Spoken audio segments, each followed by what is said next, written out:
This is a place that has produced a lot of artists, a lot of art for a very long time.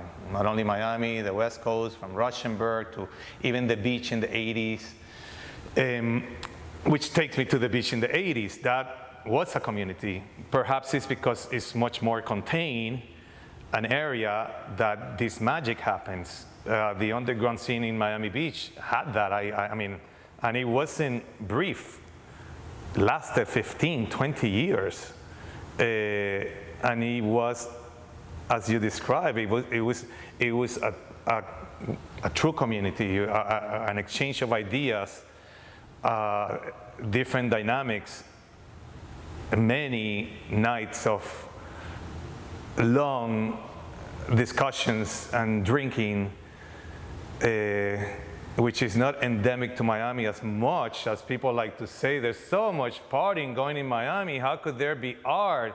Really, I wonder what the factory was in New York. I wonder what Montmartre was, what would have been with all the brothels and the circus, and what Picasso and Matisse, and go on with all the modernists. What is part of it. We have not invented that.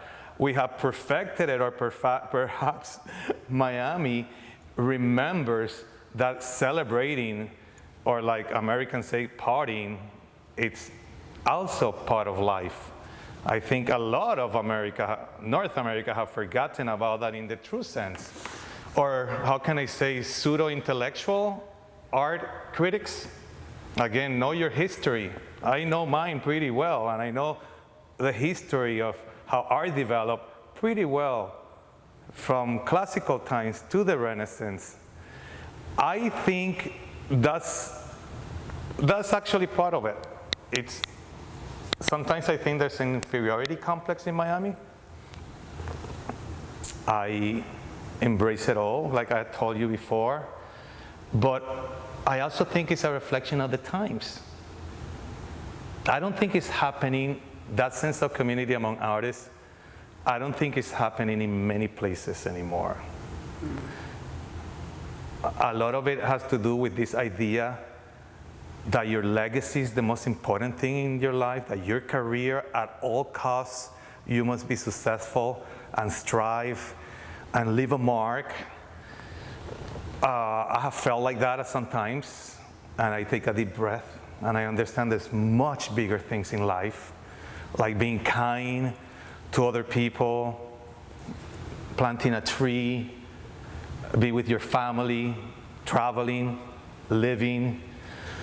But I do like community. That's why I have my secret spot in here that you know, where we get together and we have salon-style conversations, exchange of ideas, and we dance in sofas and upside down, and I play Mercedes Sosa, and I play Iris Chacon, and I play my Greek music, and I played The Cure.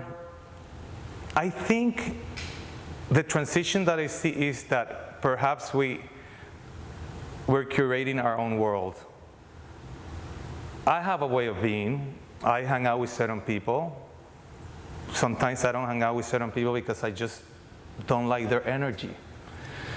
And I don't go out much into places because I don't like the music that's out there. Perhaps there's a reflection of that, not all of it. Sometimes I do like something and I welcome it into my life. I don't know. I don't know what is not happening. I think, like I told you earlier, I think South Beach was the last underground. I think everything gets gentrified in 5 seconds. Nothing happens anymore organically, unless you're very aware and protective. It can happen. Back then, you will have a place, a club that, you know, will open, and it'll take a while for that place to have a personality or to have a certain type of people that like that particular kind of music or dress in a particular way. And guess what? Culture will be born. Now, we don't allow even for a culture to be born. It's like, oh, here's me in this new club or in this new restaurant, and then in 5 minutes you have 10,000 people that don't care about the food, don't care about dressing the part or creating culture. So I think there's trouble with that. There's great benefits to this digital world, but there's this side. I mean, I have this idea that there's two horrible things that happen. One of them is CVS pharmacies, sorry, CVS. I think this is very, very representative of a huge disease, generic, no personality, clinical. There's a CVS everywhere in the United States. You can walk in all of them. You can walk to the one around here that is in the middle of Little Haiti, and there's no representation of a culture of Little Haiti. It's just this thing that is cold and calculated. The other bad invention, it's, I think, as much as I use it and we're codependent on it, it's an iPhone. I don't think we needed a computer in our pockets. We already had a computer in our desks. We already had a phone in our pockets. I think that was good enough. It's brilliant, and I use it, but what you don't know won't hurt you. I wish it didn't exist in a way. It's very depressing and troubling when you look around and in an airport, and you almost have experienced it, and everybody's in this thing. I don't think his inventor was very happy at the end with that. There's certain things I say, not everything new is great, not everything old is bad. This perpetual idea that the new is great,